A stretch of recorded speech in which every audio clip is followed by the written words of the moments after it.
अपने सभी पदों से भारतीय जनता पार्टी से आज मैं इस्तीफा देता हूँ। तो वो बात करते हैं 370 धारा की, वो बात करते हैं मुसलमान हिंदू की। 10 सालों में कमल गुप्ता ने एज ए कैबिनेट मंत्री होते हुए इस हाथ के लिए क्या किया है? सिर्फ उन्होंने जो जितने भी चौक है या जितने भी स्ट्रीट लाइट है उनके ऊपर तिरंगे की लाइट, तिरंगा लाइट लगा के या फिर चौकों पे इंडिया गेट खड़ा करके या इस तरह की डम्मी खड़ी करके उन्होंने एक और हिसार की जनता के साथ धोखा किया है।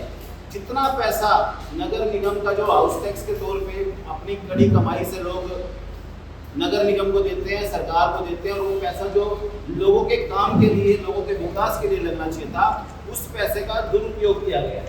और अफसरों के साथ मिलके नगर निगम में इतना भ्रष्टाचार, प्रॉपर्टी आईडी में इतना भ्रष्टाचार, नगर निगम के अंदर जितने भी अफसर बैठे हैं सब नगर निगम के सामने ही, कमल गुप्ता कैबिनेट मंत्री जब नगर निकाय मंत्री थे उनका घर उनके सामने ही है।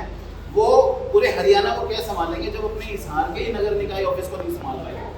दूसरा, मैं आप लोगों के सामने मीडिया के माध्यम से ये बात क्लियर करना चाहता हूँ कि आज मैं अपने सभी साथियों के साथ विचार विमर्श करके आगे का कोई रणनीति बनाएंगे। और आज मेरे सभी साथी, मेरी टीम के लोग साथ आज सब इकट्ठे हो रखे हैं।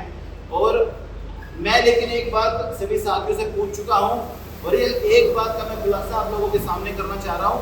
मैं अपने सभी पदों से भारतीय जनता पार्टी से आज मैं इस्तीफा देता हूं और उसके बाद जो भी मेरा निर्णय होगा मेरे साथियों के साथ, मेरी टीम के साथ मैं मिलकर आगे का जो भी रोड मैप होगा हमारा मिलके हम आप सबके सामने रखेंगे। और हिसार की भलाई के लिए जो भी कदम उठाना पड़ेगा हम उठाएंगे। हिसार की जनता पिछले 10 सालों से दुखी है, इस बात का बच्चे बच्चे को पता है। और हमारी भारतीय जनता पार्टी को मुझे लगता है कोई सशक्त उम्मीदवार नहीं चाहिए, उनको कोई डम्मी कैंडिडेट चाहिए। इसीलिए उन्होंने डॉक्टर कमल गुप्ता को आज यहाँ पर टिकट देके भेजा है।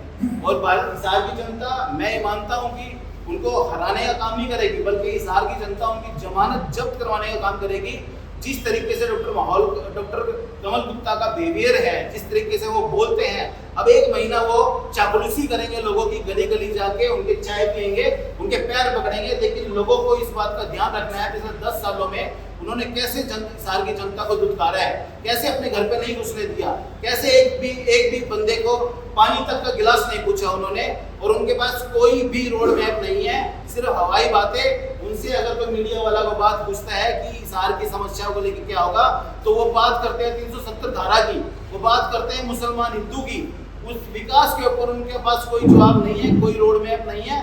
और सिर्फ वो अपने स्वार्थ सिद्ध करने के लिए तीसरी बार टिकट लेके आए हैं और उनको हिसार की जनता से कोई मतलब नहीं है।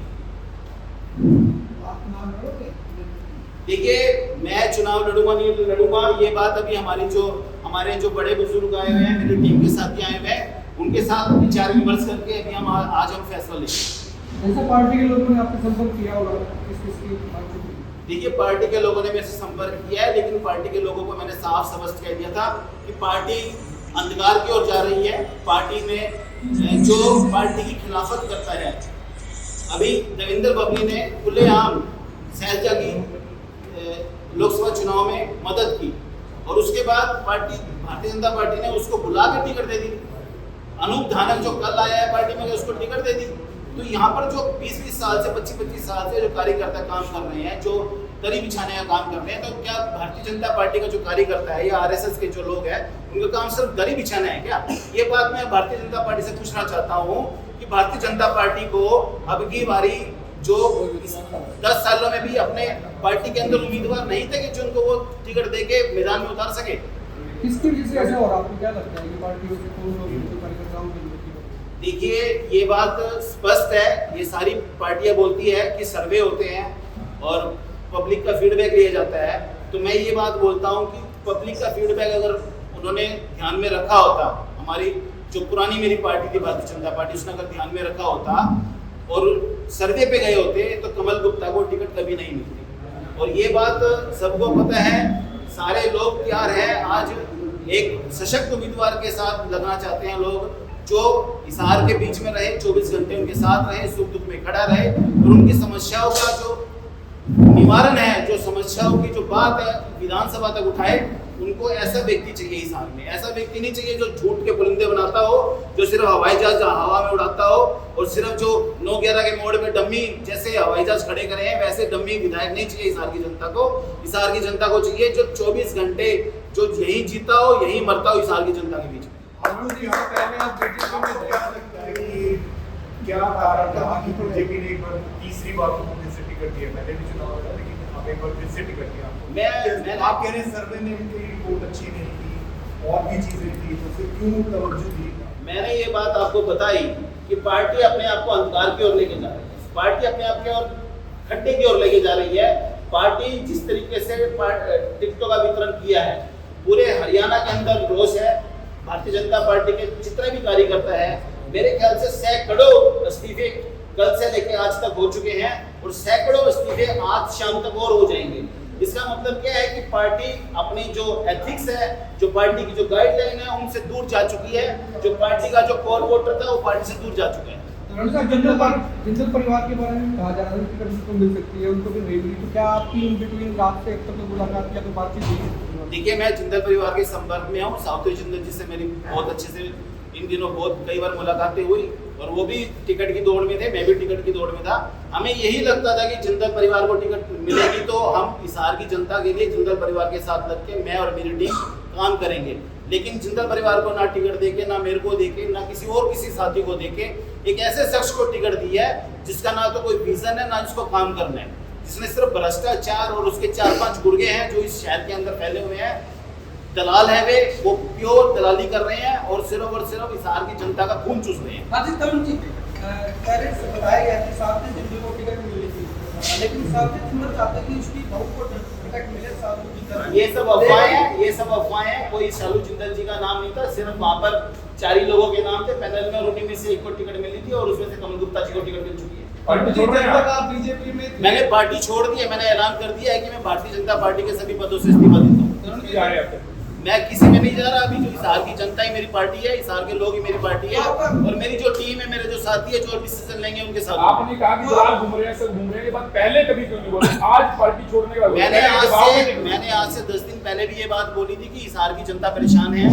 मैंने ये बात पार्टी प्लेटफॉर्म पे भी कई बार उठाई है, लेकिन कहीं ना कहीं जो कमल गुप्ता की जो पहुंच आरएसएस में है, उसकी वजह से इन चीजों के ऊपर कोई एक्शन नहीं हुआ, जिसकी वजह से पार्टी कार्यकर्ता भी परेशान है और हिसार की जनता भी परेशान है। जैसे पार्टी से बहुत चीजें होती है, या तो आप चुनाव लड़ेंगे या फिर उसको हराने के लिए कुछ करेंगे, दोनों में से कौन सा बेहतर होगा? देखिए, मैं अभी आपको ये बड़े साफ स्पष्ट शब्दों में वह बात बता रहा हूँ। यदि हमारी एक मीटिंग होनी है अभी आप लोगों के मिलने के बाद, और उसके बाद मेरे जितने भी साथी, हमारे बड़े बुजुर्ग, हमारी माताएं बहनें और मेरी जो टीम के लोग आए हुए हैं, उनका जो भी डिसीजन होगा वो सर माथे होगा। अगर वो कहेंगे कि चुनाव लड़ना है तो मैं चुनाव लड़ूंगा, अगर वो कहेंगे कि नहीं हमें चुनाव नहीं करना तो मैं चुनाव नहीं लड़ूंगा। जब तक आप भी बीजेपी से आपकी टिकट कटने के बाद का दर्द भी बयान कर रहा था। मेरा टिकट मैंने आज से 10 दिन पहले भी, अगर आप मेरा प्रेस रिलीज देखेंगे तो आप उसमें देखेंगे मैंने हिसार की जनता की समस्याओं को 10 साल में पहली दफा कोई ऐसा हुआ है जिसने पार्टी में रह के पार्टी के खिलाफ की बात करी है। आप बीजेपी को तो अलविदा कह चुके हैं, उसके बाद कांग्रेस है मैदान में, तो कहीं ना कहीं उसकी मदद करेंगे? नहीं, मैं किसी की मदद नहीं करूंगा, मैं हिसार की जनता की मदद करूंगा, हिसार की जनता के साथ। जनता की मदद किस तरह से करेंगे? हिसार की जनता डिसाइड करेगी कि हिसार की जनता को कैसा व्यक्ति चाहिए। हिसार की जनता अपने वोट के साथ अब की बारी एक ऐसे व्यक्ति को चुनेगी जो डमी ना हो।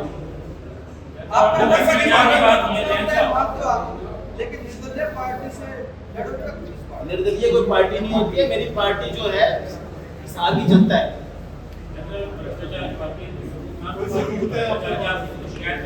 देखिए, सबूत की बात ये है, आप सब यहाँ पर हमारे जो मीडिया के साथी बैठे हैं, ये 10 साल से आपको भी पता है कि नगर निगम के अंदर, और आज कमल गुप्ता जी स्वास्थ्य मंत्री भी हैं, और जो सिविल हॉस्पिटल है हमारा, उसकी स्थिति देख लीजिए। वो सिर्फ और सिर्फ बातें करना, हवाई जहाज उड़ाना और हवा में बातें करना, उसके अलावा उनको कुछ नहीं आता। सबूत है ना हमारे पास, सबूत पब्लिक है। पब्लिक अब की बार वोट से बताएगी आपको कि पब्लिक के पास कितना सबूत है, कितना परेशान हुआ है, उन्होंने कितना करप्शन किया। थोड़ा साफ कर देते हैं इसको। बेसिकली जब कोई आरोप लगता है तो सीधा सीधा निगम पर आरोप लगा मंत्री से उस पर आरोप लगा रहे हैं, तो किसी प्रूफ पे लगा रहे हैं या आपको लगता है कि ऐसा हुआ है? नहीं, प्रूफ भी है हमारे पास और ऐसा हुआ है। ये मैं अकेला नहीं कह रहा हूँ, ये पूरी हिसार की जनता जानती है। ये परेशानी जो है, जो नगर निगम के बाहर जो बैठे हैं वो 5-5 हज़ार रुपए लेके या जितने भी पैसे लेके किसी की प्रॉपर्टी आईडी ठीक करवा दी, किसी का राशन कार्ड ठीक करवा दिया, किसी का कुछ करवा दिया और पैसे लेके सारे काम हो गए। जैसा हरियाणा में किस पार्टी की हवा देख रहे हो? तो आपने छोड़ दी है, कांग्रेस की हवा है, आईएनडी की, बीजेपी की। देखिए, ये थोड़ा आने वाला वक्त बताएगा कि किसकी हवा है हरियाणा के अंदर। हरियाणा की जनता तय करेगी वो किसको वोट दे। कांग्रेस वालों को फोन भी आएगा। देखिए, अभी सब लोगों के फोन आ रहे हैं, सब लोग ये कह रहे हैं कि हिसार से जो टिकट दी गई है वो गलत दी गई है। ऑफर भी नहीं आया। देखिए, अभी ना ये चीजें मैं आपको क्लियर नहीं है कि किसने ऑफर दिया किसने नहीं दिया, लेकिन मैं अभी जब तक मेरे साथियों के साथ बैठ के सलाह मशवरा नहीं करूंगा, जब तक मैं कोई किसी भी नतीजे पे नहीं पहुंच पाऊंगा। 1.5 साल आप बड़े आरोप लगा रहे हैं मीडिया के सामने, जब साल तो खड़े हैं 5 साल आपने आरोप नहीं लगाए। काम तो 5 साल मैंने आपको बताया ना कि मैंने पार्टी प्लेटफॉर्म पे बहुत बारी बात रखी है। मैंने कमल गुप्ता के जो चीजें थे या जो उनकी कार्यशैली थी उसको लेकर बहुत बारी ऊपर तक बातें उठाई है उनका। लेकिन जो आरएसएस के अंदर जो संबंध है पुराना, जिसकी वजह से आज उनको दोबारा तीसरी बार टिकट मिली है, वो कहीं ना कहीं वो संबंध उनको काम आते हैं और उसमें वो बच जाते हैं हमेशा। नहीं तो वो मंत्री क्या, वो एमसी बनने के लायक भी नहीं है। काफी टाइम से आप वोट समय बड़ी पार्ट में बने हैं, पार्टी ने आपको ऐसा किया। अब जनता की कचहरी में मैं जनता की कचहरी में जाके ही बात करूंगा। जैसा पुरानी पार्टी रही है, पार्टी को संभालना है कि आप में सीमा दे देते हैं। क्या जी? आप पुरानी पार्टी रही है, तो इसी भी को संभालना है। कौन से पद थे आपके पास? नहीं, मैं किसी पार्टी में अभी नहीं जा रहा हूँ। मैं आपको पुनः बता रहा हूँ कि मैं अभी हमारे साथियों से सलाह मशवरा करके, या तो हम सबके अगर यस रहेगी, सबका आशीर्वाद रहेगा, तो हम किसी पार्टी में ना जाके इंडिपेंडेंट ही हम काम करेंगे। आपके पास कौन से पद थे जिनसे आप इस्तीफा देने जा रहे हैं? मैं अभी भारतीय जनता पार्टी का जिला उपाध्यक्ष हूँ, जिससे मैंने त्याग पत्र दे दिया है।